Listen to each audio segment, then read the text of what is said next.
Namaskar. Hello and welcome to P Guru's channel. I'm your host Sri Iyer. Joining me today is Sriram Seshadri. We have a hot topic starting out with one nation, one poll. Let's welcome Sriram Seshadri. Sriram ji, namaskar and welcome to P Guru's channel. Sir, namaskar. How are you? I'm doing Back well, home. sir. At home, sir. Yes, indeed. I'm back home and amidst familiar surroundings, and I hope the echo has gone away. Viewers, you can confirm if the echo is all gone. This is a more padded, better studio, but then that's okay. Though that's how life rolls. Sriramji, one nation, one election, or one nation, one poll. Is this going to be the one that's going to be talked in this special election? And let's just also talk about the procedures involved, because there will be some who are just 1 year or even less than 1 year old, like for example, Karnataka state. These guys will be jumping up and down. They'll say that, look, we've invested so much money into the election to win it. Now, what are we going to do? We need more money to recover all our investment. I'm just making one observation here. Sir, take it away. One nation, one poll. Absolutely, sir. My humble opinion, I will probably, we'll talk at length about one nation, one election. But my humble opinion, this probably will not be the surprise element that we are going to have in the special session of the parliament. That's my humble opinion. It could be, uniform civil code being placed to for the select committee or placed in the parliament, or it could be women's bill.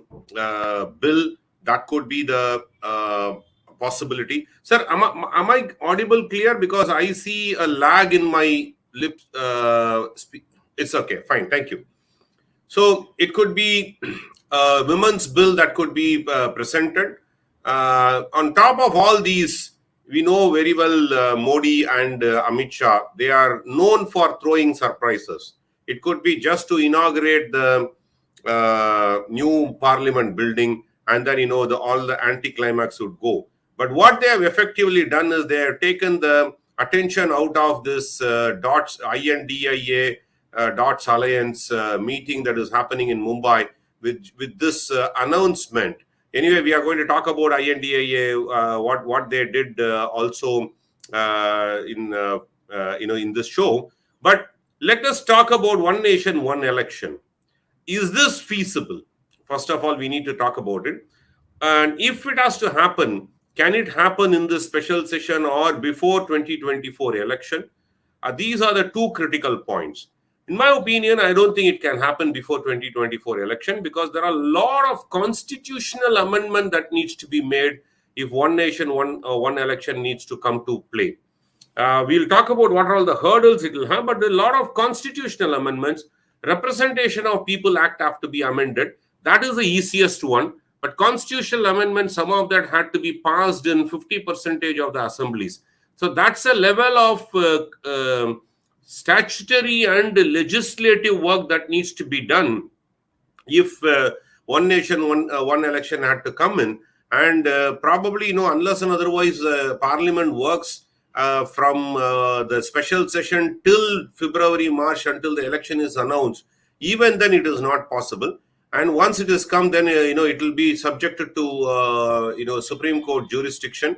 So all those things are possible. So coming to your question, before coming to your question, what happens if one nation, one election is? The general election and all the state elections will have to happen at the same time. So by which there could be a lot of benefits, but there could be a lot of drawbacks as well in this arrangement. And we were having one nation, one election until I think 1960s, if I'm not wrong. After the election started, I think for two terms or 3 terms we started having. And thanks to Congress again, why we lost this one, why state elections were not happening along with the general election, because they successively toppled several state governments. So several state governments, I think more than 55 times Article 356 has been used by the Congress in the country. And a few times the national parliament has not lived for the entire 5 years. Immediately after the emergency, the Janata Party government survived only for 3 years. We all know what happened in the 90s.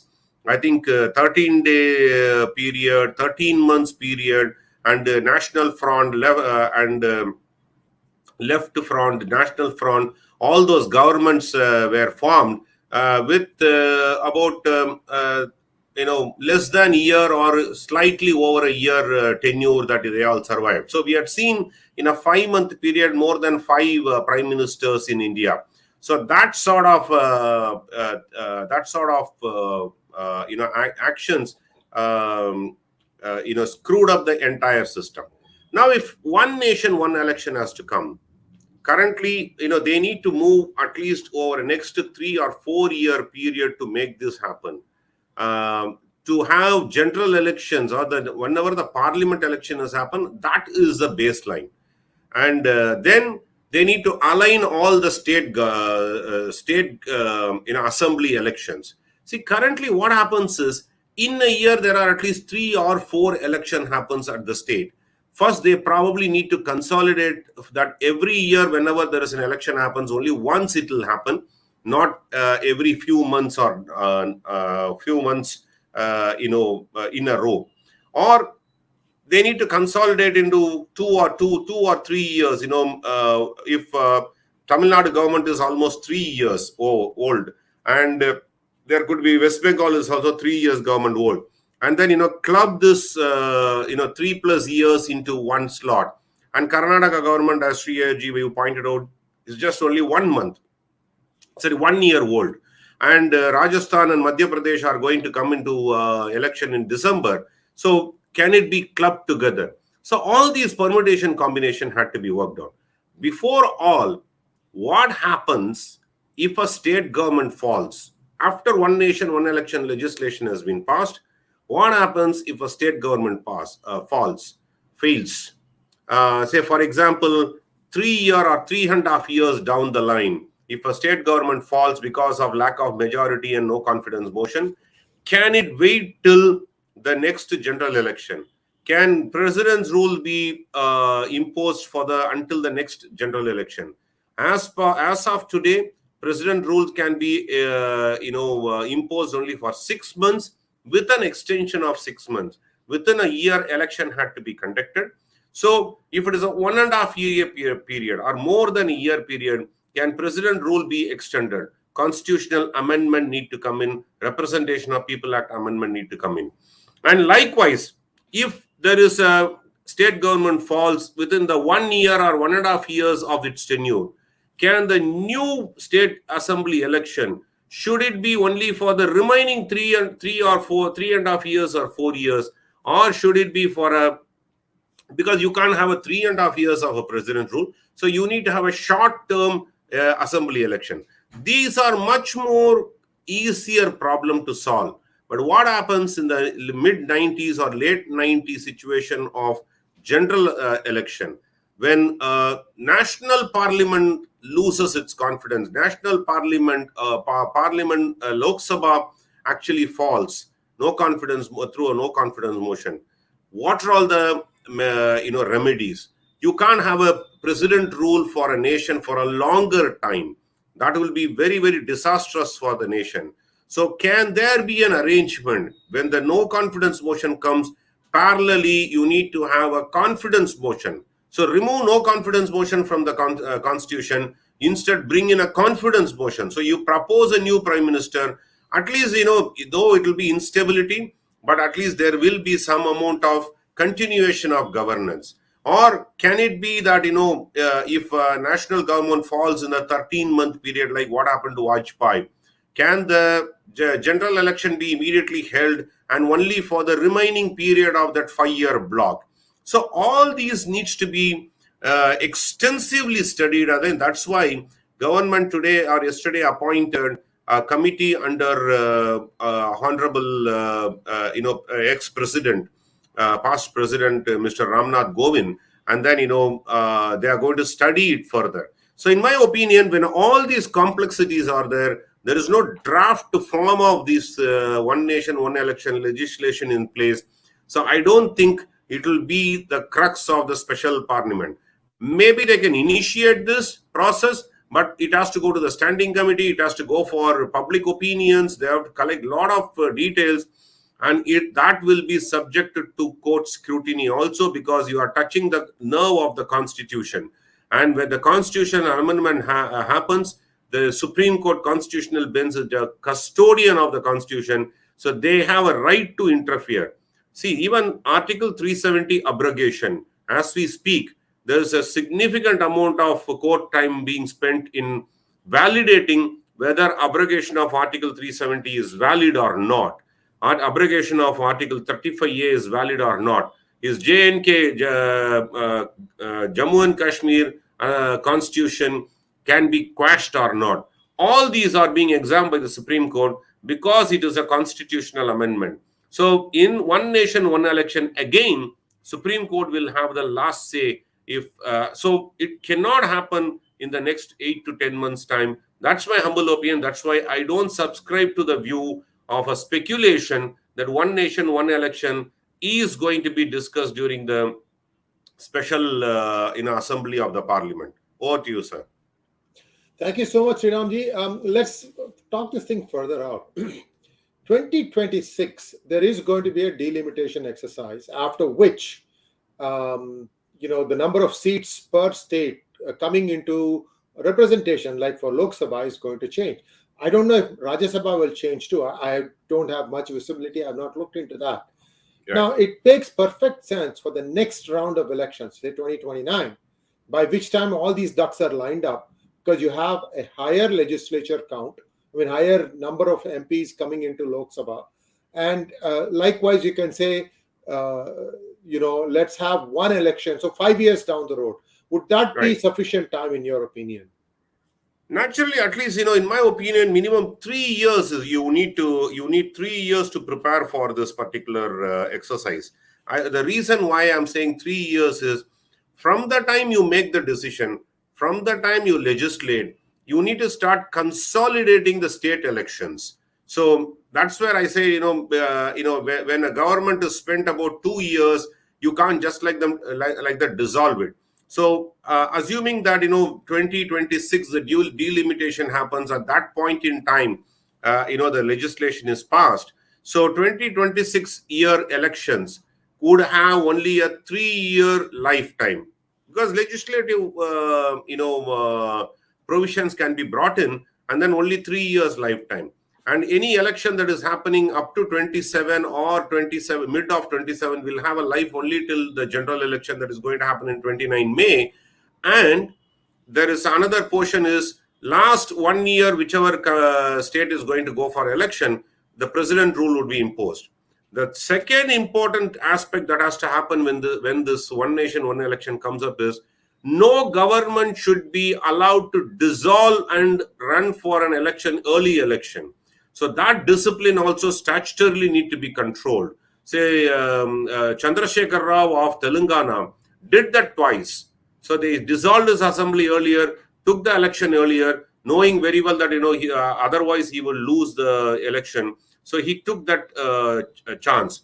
Vajpayee tried that and then failed. So similarly, you should not allow parliament in the state to dissolve themselves ahead of the election and then seek an election earlier. So those provision, constitutional amendment provision has to come. More importantly, logistical arrangements here we need to bring in, because you need to at least make 3 times the number of, because of the delimitation, your number of polling booths would also increase, and 3 times the number of electronic voting machines had to be manufactured, because you need to have a simultaneous election for the state, simultaneous election for the nation. So you need to have number of electronic voting machine needs to be made available. Election Commission need to be strengthened with their officials and employees. Security, at least I don't have a problem, because anyway, even now it is happening during a general election. It happens in a staggered manner. So that staggered manner can happen, and then security arrangements and that logistical arrangements probably is not a major nightmare at this point in time. But at least other logistical arrangements have to happen. So 3 years is a minimum, preparation period. in my opinion, from the date legislation or statute had been framed and passed in the parliament. And so 2029, reasonable expectation that we may have something of one nation, one election. As an individual opinion, I don't think that this will sustain a long term. So instead, government has to consolidate elections, at least to start with, instead of happening every 6 months or every 4 months in the country, in some corner of the place, when it is happening. Instead, government has to consolidate it once in a year or once in 2 years only election would happen. Something like that. They need to consolidate. At least that would be a very, very amenable, workable option. But one nation, one election definitely will have a major impact because the people would vote differently for a general election. People would vote differently for state elections. So it will have a major repercussions on people voting mindset also. So that also demography also would change. But it is for the good. In my opinion, it is for the good if it happens. But otherwise, at least some consolidation of election need to happen is a via media option that I think of, Sriram. One simple suggestion that I have, and viewers, please like this video. We would like to have more people watching it because we are trying to brainstorm some ideas here. One suggestion I have, Sriramji, it happens in the United States also. There is elections every 4 years, but every 2 years there is elections. There are elections for missed things. Like for example, Yeah, if a senator died, or a congressman died, or something like that happened, or if there is an issue that needs to be voted on by the public. For instance, you've noticed this caste discrimination. Do you right. think it will last if they went to the electorate? If, for example, there is a process. Indian Americans in California can insist that this get on the ballot in 2024 because that's the next elections available, and say strike it down. It is possible, or you Right. can even do it at a specific county level also. Now, my point in saying all this is, what about you have two sets of state elections, 2.5 years, 30 months and 60 months. And in Yeah. 60 months, you'll always have the national election. That way, what happens is all these, outliers can be clubbed together using Yes. president rules and bring them down to 30 months. You'll have those elections which are in the first half, and the remaining 30 months, you'll go for the second half of such states. This Right. might be an easy one that even the opposition might accept, because then see what their grouse is, if you put president's rule across the country, then the party in power has an edge, because they did that True. when they were in Yeah. power, right? Yeah. So this is just my suggestion. Please weigh in it, sir, and then we can go to the next topic. Absolutely. Absolutely. That's what I'm saying. From the time the legislation comes into force, there has to be some amount of election consolidation that needs to happen, Sri ARG, because it's madness to have every 3-4 months some election keeps happening. See, we had our Karnataka elections about few months back. Now, at the end of the year, we are going to have five state election. In between, next week, there's a by-election that is happening for seven Lok Sabha constituencies, which is going to have only about 7 or 8 months of life. And this seven Lok Sabha MPs are not going to change the demography of the Lok Sabha also. But the law is law, and then within 6 months you need to conduct the election is a law, and then because of that, it is happening. So all these permutation combinations of issues have to be debated and then statutorily taken care of. All the outliers need to be taken care of. That's why I say consolidation of election by a year or each year once, or one election in every 2 years, or maybe midway 2.5 years one. That is every 30 months there will be an election. Some sort of this consolidation had to happen. At least that will make life easier for most of the people, most of the political parties, and also governance of the election much more easier. So that is the way I look at it. But in my opinion, this special session could be as unexciteful as opening up of a new parliament building, because it could be an auspicious occasion, or there could be UCC being tabled. Women's one thing probably is why I talk about women's reservation bill, because every party, if you observed in the last couple of days in several news media, there are about 4 or 5 page ads from central government and different state governments trying to woo the women voters. So providing a women reservation bill could also be a option for the government to take this forward, and then create a consolidation of women voters. That could be possible. J&K election, some people are talking about Jammu and Kashmir election, for which you don't need the parliament to be assembled. You don't need a parliament to pass any resolution to conduct an election in Jammu and Kashmir. So I don't see that as a reason. Some very wild imagination ran about saying that Modi will dissolve the parliament and then go for an election along with the 5 states. I don't think Modi is going to do that for multiple reasons. Once bitten, twice shy. When Vajpayee made that attempt in 2004, Modi was actually opposing that idea. So I don't think he is going to do the same thing. Second, January 2024, Ram Mandir inauguration is going to happen. So Modi would want to be the prime minister who takes this cause of Ram Mandir. The court ruling happened in 2019, and now the construction of the mandir and the inauguration and dedication of that mandir to the nation. Modi would want to do it in a comfortable situation of being a prime minister and not gamble for running an election during that period of time. So I do not see dissolution of the current parliament by Modi also as an agenda. So and we don't know. They may come and throw a surprise also, because these people are Modi and Amit Shah are known for throwing the surprise. But we will know at least in a week or so time why they have assembled, called for this assembly, because they need to issue an agenda to all the parliamentarians for what is going to be discussed. So we will definitely know what is the business purpose of this particular parliament session, and all the suspense would be broken. As I said in my initial few minutes, Shri Ayarji, this could also be this announcing that the timing of this announcement also very critical, took away all the excitement about the INDIA meet that is happening in Mumbai as we speak. And a lot of media started talking about, people started speculating about why this special session between yesterday and today. And of course, equal share of news or headlines also was given to the Dots Alliance, but at least some amount of attention is removed from that. But that is not the sole reason why they had called for this, but the timing probably could have been for this as well.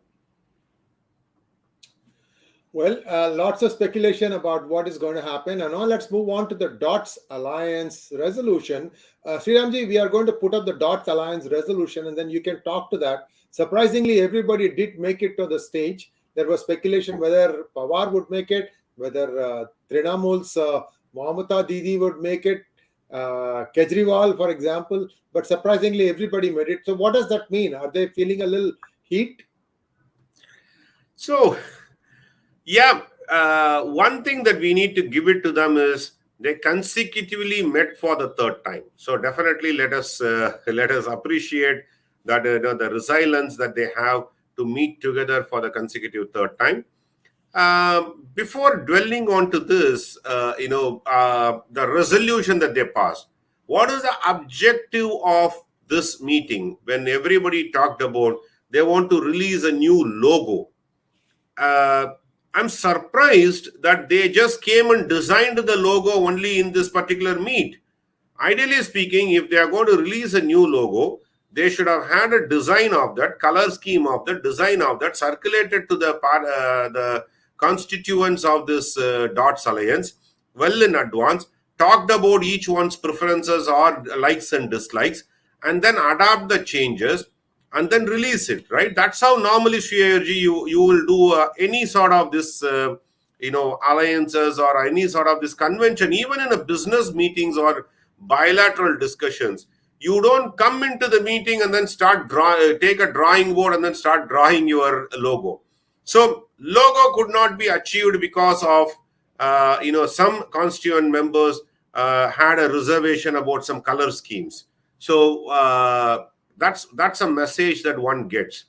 I thought they are going to announce a convener. Who is going to be the convener? Forget about who is going to be the prime ministerial candidate. I'm not more I'm least interested about whether they will be able to announce a prime ministerial candidate who is going to take on Modi. But I thought they are going to put up a convener name at least. Even there, they have not been able to achieve that. So two broad agenda that they wanted to do this time, or two or three. One is come up with a common minimum program, release a logo, announce the convener, and then announce the details about the next meeting when the alliances would form up. Nothing happened. All they achieved was for release adopt a resolution. Now let's go dissect this resolution. We the India, now the dot has gone in between because they probably everybody started criticizing that I dot N dot D dot I dot A as dots alliance. I think pioneered by our hangout session, Sri Ayerji. A lot of people now adopted dots alliance as a theme of that. So they now dropped the dot in between. So we the India party hereby resolve to contest the forthcoming Lok Sabha elections together as far as possible. So caveat. So together as far as possible is a big caveat that they have put in. Seat sharing arrangements in different states will be initiated immediately and concluded at the earliest in a collaborative spirit of give and take.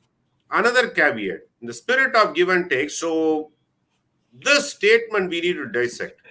I want to bring in some amount of, forget about 2024 election, Sri ARG, and then our dear audience. 2024 election is a huge thing for them to come together and, compromise a lot. September 5th, there is a by-election happening for 7 Lok Sabha constituencies. The result of that has no consequence at all, except that 7 different people will get their salary for 6 to 8 months' time. Other than that, no consequence at all that this will have on the composition of the government or the opposition. If all the 7 is won by opposition also, government is not going to fall. If all the 7 are won by the ruling party, they are not going to become a 2/3 majority. So no consequence at all. But imagine how they are fighting. Tripura 2 seats. Communist is fighting with the BJP. Of course, their Congress is in hand in glove with them. Uttarakhand, Congress and BJP straight fight. There is one in Uttar Pradesh, Samajwadi Party and BJP. BSP not contesting, Congress not contesting. Congress feebly said that they are going to extend their support. And the much more important seats that we need to talk about is Kerala and West Bengal. There's 1 seat in Kerala, 1 seat in West Bengal. In Kerala, Congress and Communists are fighting each other in that constituency. And in West Bengal, that's where it's becoming more interesting.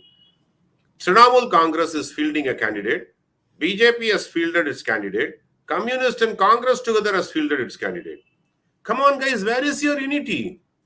So now, if West Bengal, if Trinamool Congress is going to win, which is a reality, probably Trinamool Congress has a much better edge to win this particular by-election, at least gracefully, Communist and Congress could have said, we are extending our support to TMC. Some people, would have believed that this Dots Alliance, they are working a magic across the nation.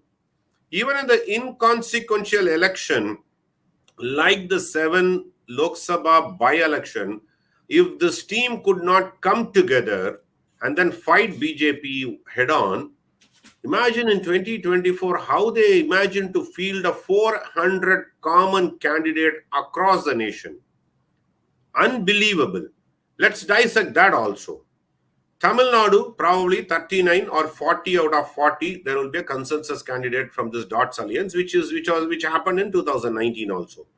West Bengal, it's not going to happen because West Bengal also is about 37, 38 seats. It's not going to happen. Their Communist Congress going to come together as a team. BJP one front, TMC one front. And in Delhi, 7 seats, and then in Punjab, they are not going to come together. Akali Dal probably will join NDA because there was some amount of speculation Akali Dal will join this Dots alliance. They will never be because they cannot join Congress nor Aam Aadmi Party. It will be like a laughing stock. So there also it's not going to happen. So then Maharashtra, probably Maharashtra, they can field a common candidate with the whatever is a limited Dots alliance available. This Mahavikas Agadi, whatever is there. And in Bihar, they will come with a consensus candidates because there also 2019 they were together. Uttar Pradesh, please, our viewers should remember, road to Delhi is through Lucknow. Always, whichever part of country you are in, road to Delhi is through Lucknow. That's a political, narrative. And in Uttar Pradesh, I don't think Samajwadi Party is going to give in to Congress a few seats for them to contest, nor allow communists to contest. So is Congress going to be so magnanimous enough to say, we are not going to field any candidate, we will support Samajwadi Party there? That I doubt whether it will happen.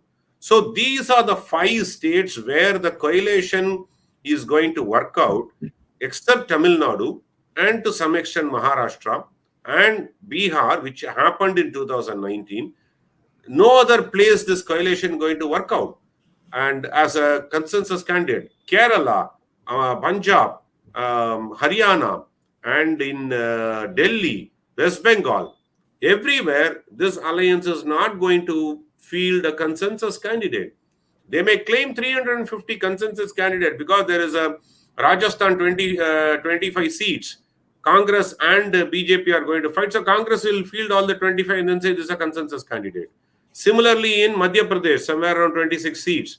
That's all going to happen. Gujarat, another 26 seats. So all these places, they are going to say that we have placed a consensus candidate and then claim this to be a successful.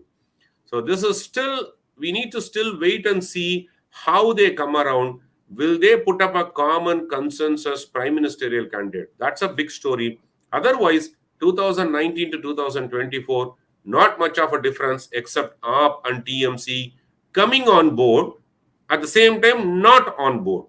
You understand that point, Shreyaji? They are on Yes, board. yes. They are in the INDA alliance, but in their respective states, they are not in the alliance, right? Highly comical.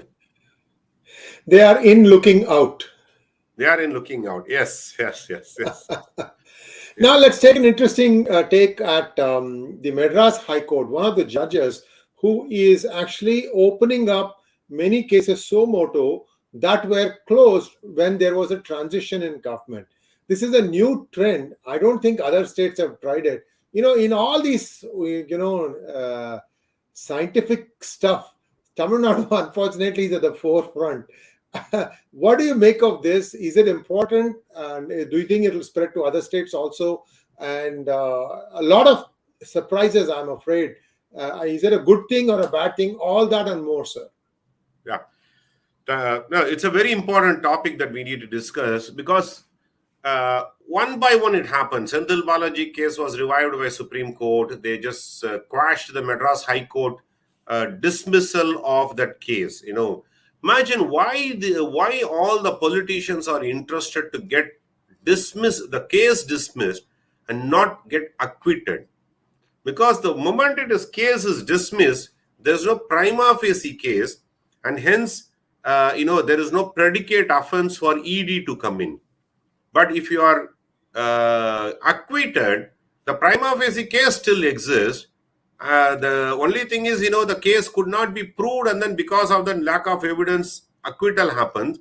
But the predicate offense happens, so anytime ED can come in. So that's why, in an urgency, all the politicians try to, get themselves out of the case.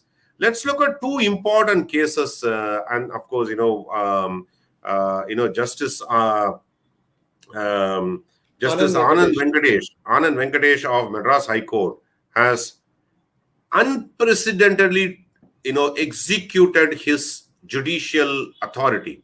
See, Constitution of India is divided into three when we talk about the authority, splitting of authority or responsibility.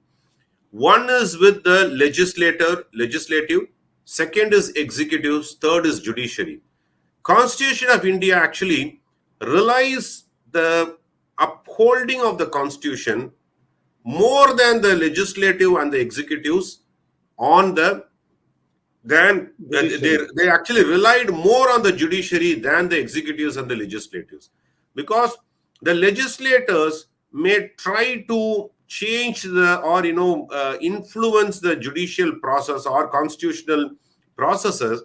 Executives will have to abide by their their boss of the day or the their employer of the day, whereas judicial independence is the only thing that can keep the constitution alive. That's a basis on which our constitution has been framed. With that aspect, when you look at it, section 397 of CRPC gives the power to the sessions court and to high court and to Supreme Court to call for any case details which has been closed or in process but not going as per the legal precedence set. This is a significant authority on the judiciary. A sessions court can look at the magistrate court. A high court can actually pull up the sessions and the magistrate court. Supreme Court can pull up the high court, sessions court, or the magistrate court. They can actually call for the records and then examine and take appropriate action, either to revive the case, reopen the case, or direct the courts to act in certain way. See, you and I as a common public, Sri Ayarji, can always discuss about any judgment, criticize a judgment, but we can't cast aspersions. That becomes contempt of court, because you cannot say a judge passed this judgment by collecting or by taking a bribe. Then that becomes contempt of court. Whereas a high court judge or the superior court can actually cast aspersions on the judges. That's what Anand, Justice Anand Venkatesh has done in two cases we want to talk about. In Ponmodi's case, very interesting, his case was moved from Viluppuram to Vellore, and within a week of this being moved from Viluppuram to Vellore, the Vellore magistrate passes a 200-page order quashing the case of his disproportionate asset case. So Anand Venkatesh, Justice Anand Venkatesh saw that and then said, what the hell? Let me reopen.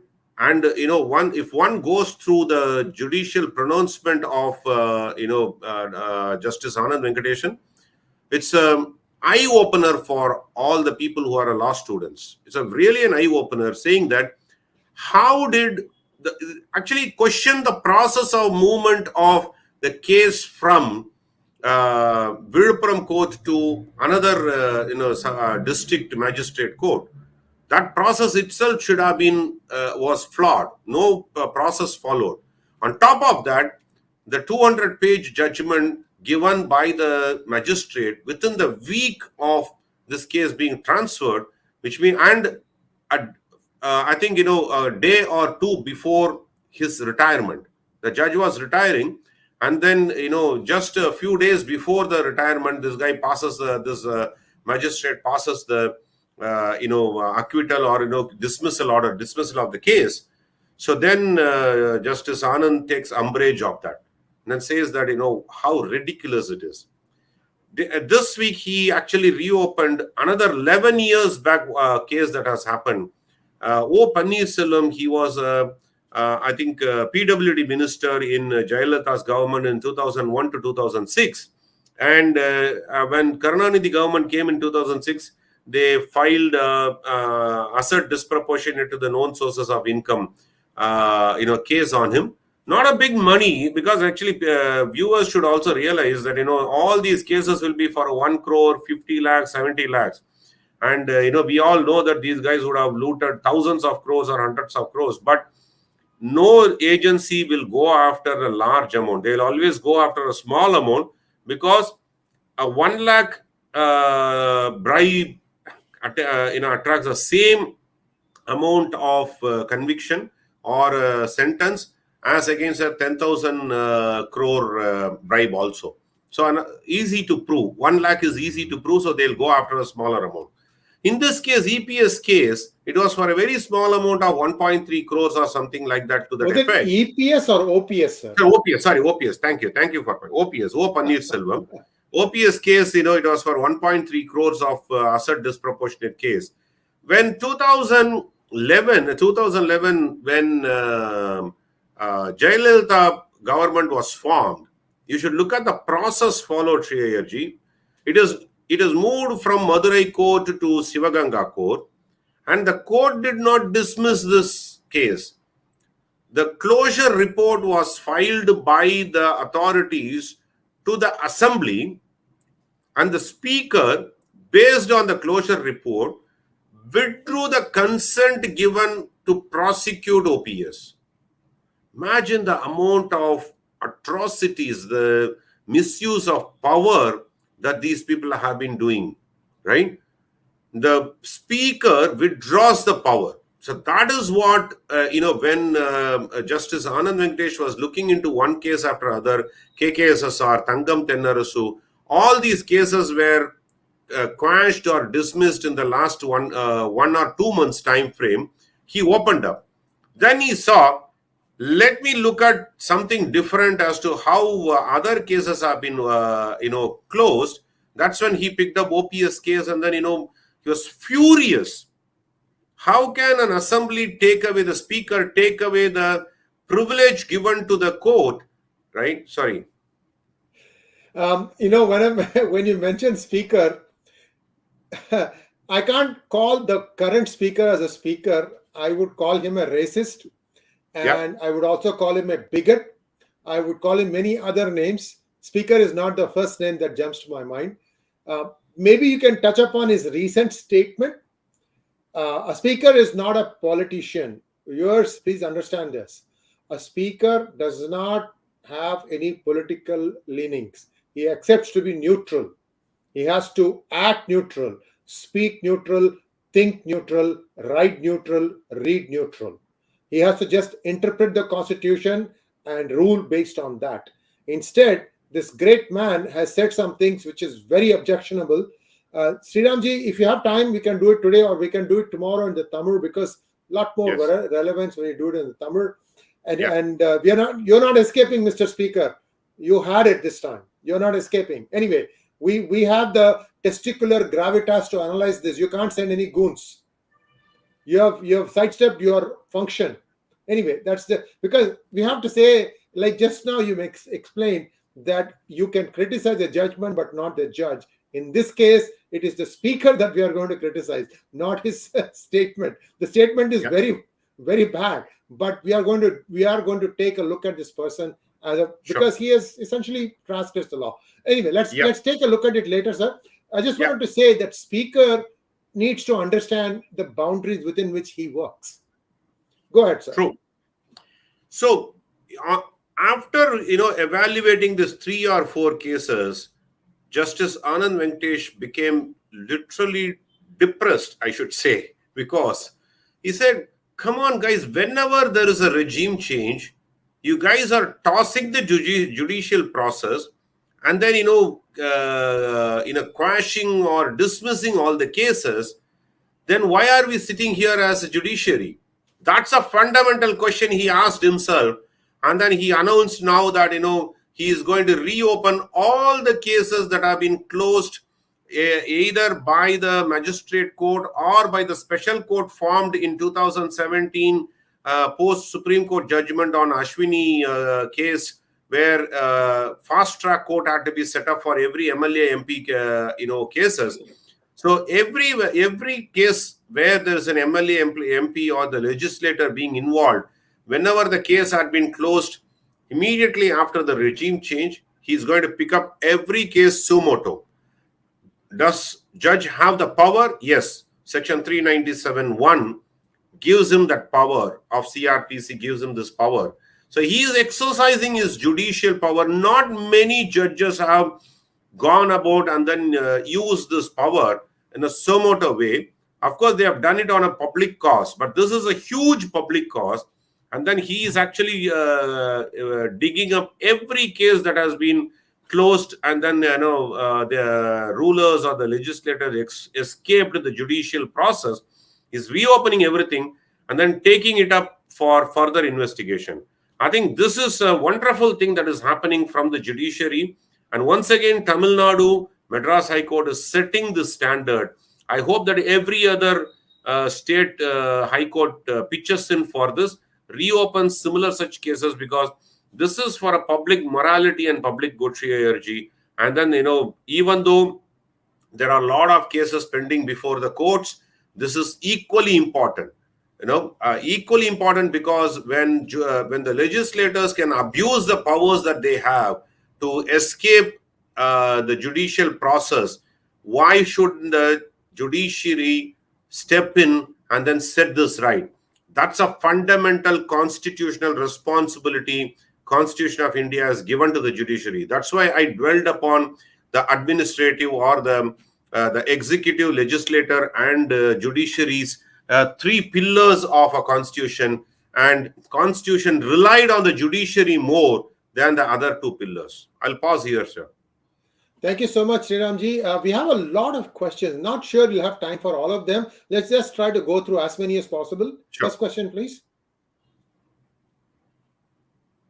Astika and Nastika wants to know, every caste in India has more than 50% Indus Valley ancestry. So why are some people called Adivasi while others are not?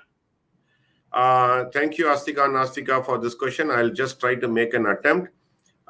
See, there are influences. The Adivasi is not across India.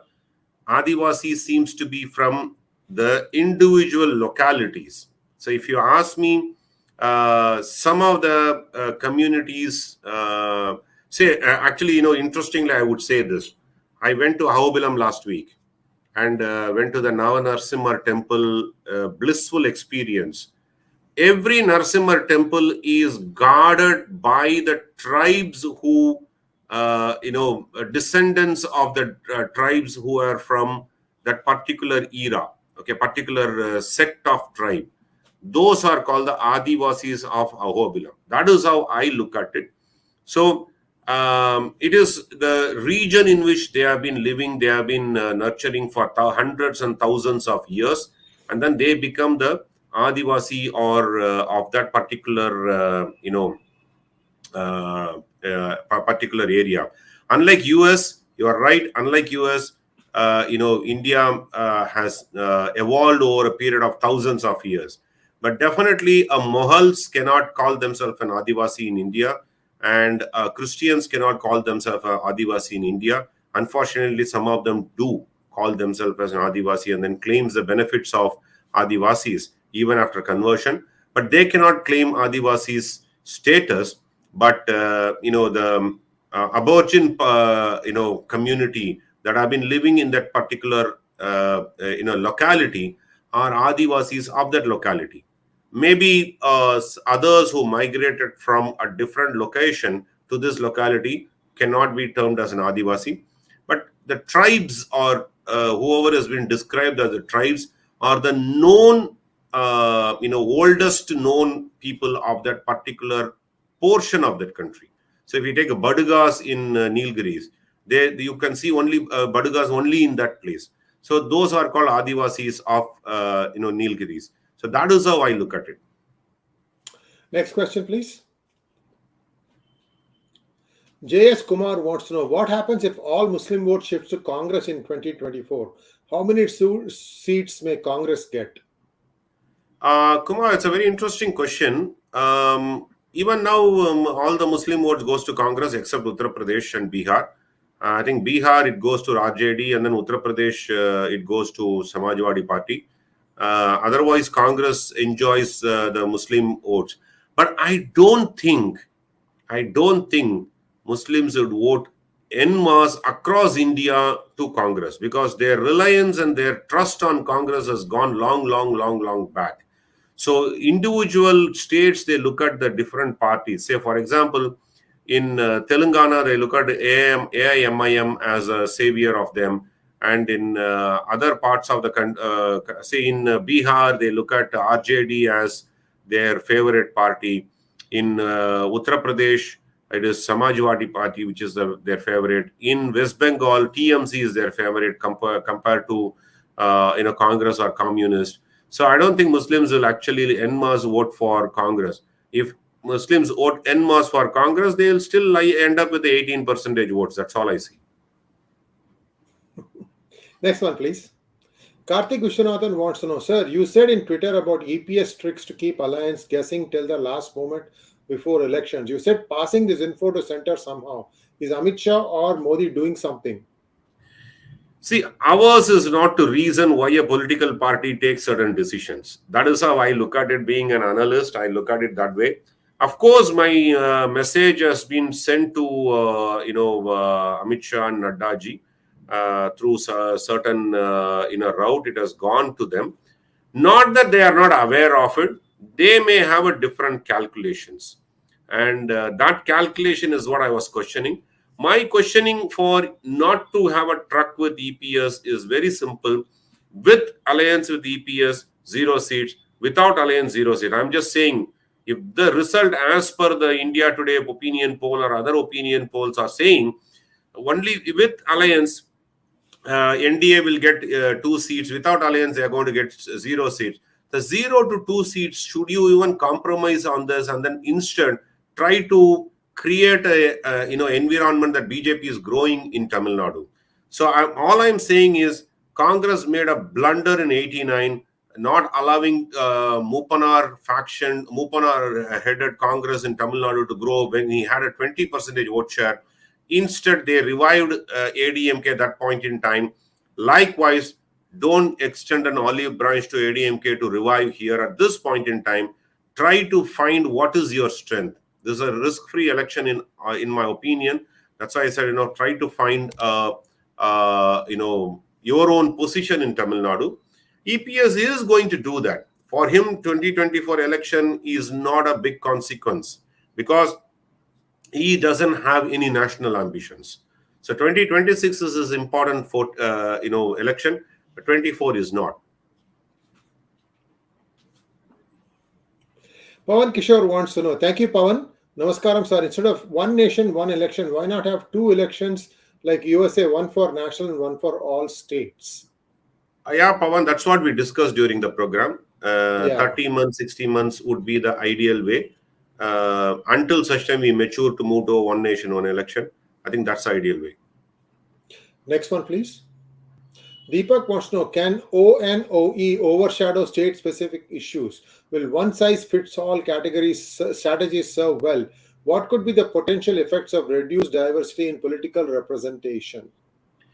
See, one nation, one election will not overshadow state-specific issues.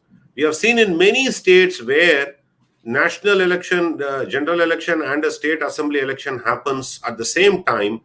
People vote differently for,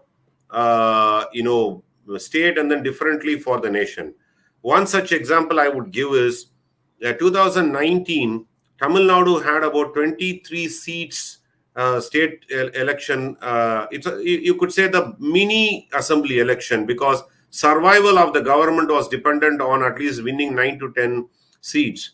And then, remaining general election went to DMK, 38 out of 39 they won.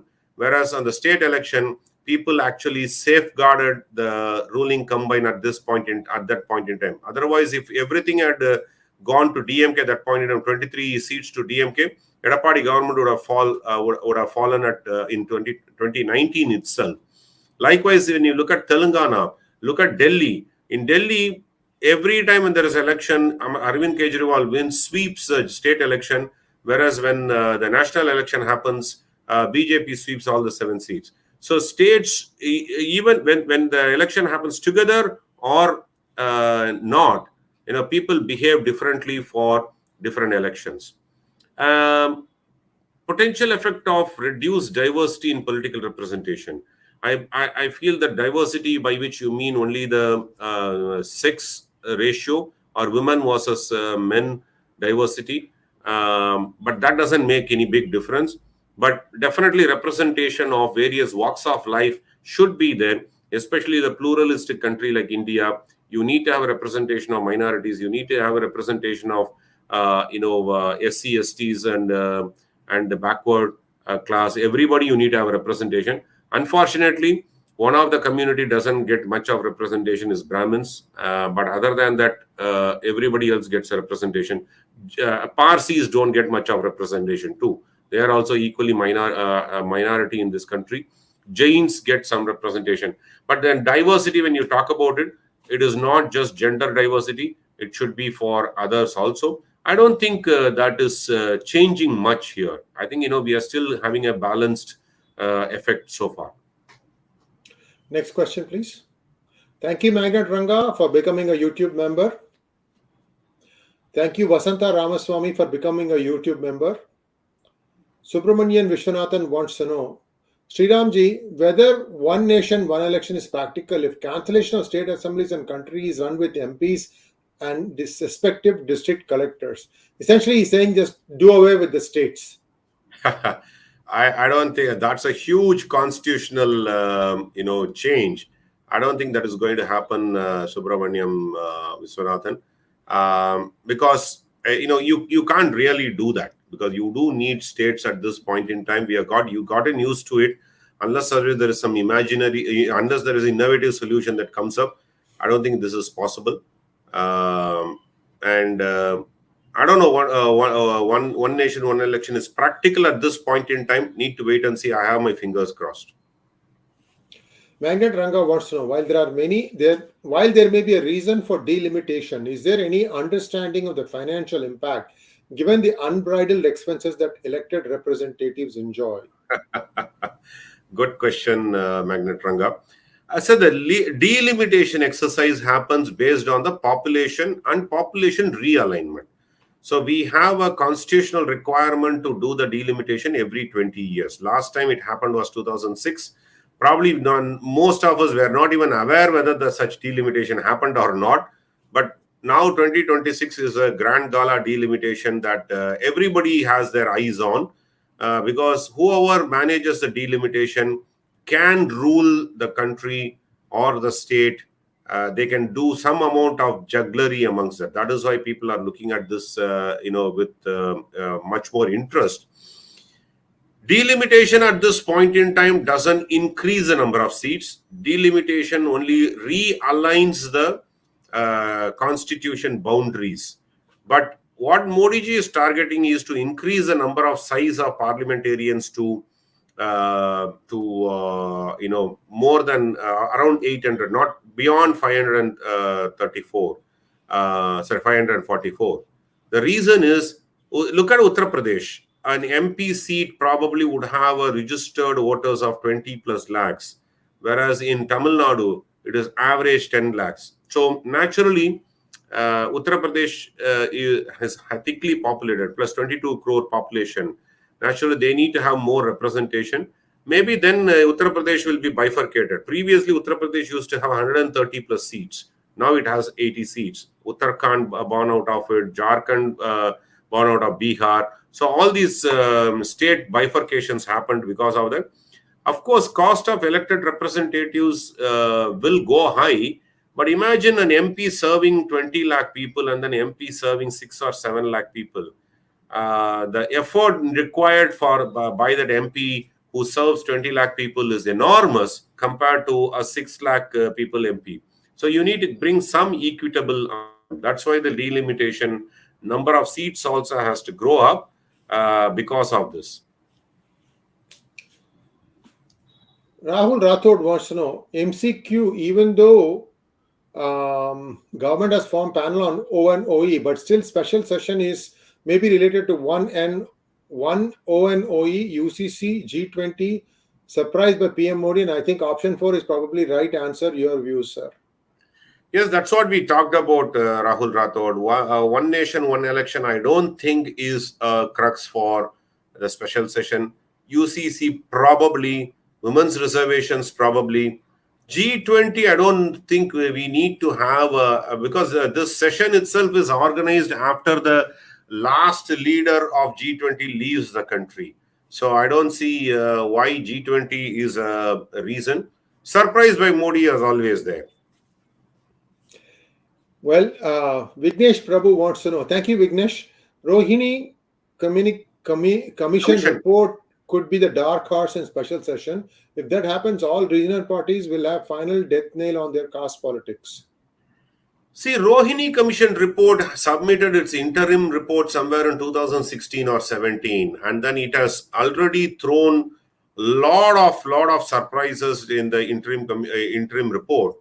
I'm not sure whether Rohini Commission report is finally ready, because first it has to be submitted to the cabinet and then placed in the parliament. But when the Rohini Commission report comes, definitely it will have a repercussion for BJP also. So I don't think BJP would be too keen to bring this topic of Rohini Commission report. Not that BJP has done something wrong to the OBCs community or BC community, but last 10 years, what have the government done? So that question will come, and then in various states, what has happened? Essentially, for other viewers, what Vignesh is asking, Rohini Commission report, Rohini Commission was formed to evaluate whether the benefits, reservation benefits given to the BC community are reaching to the needy of the BC community.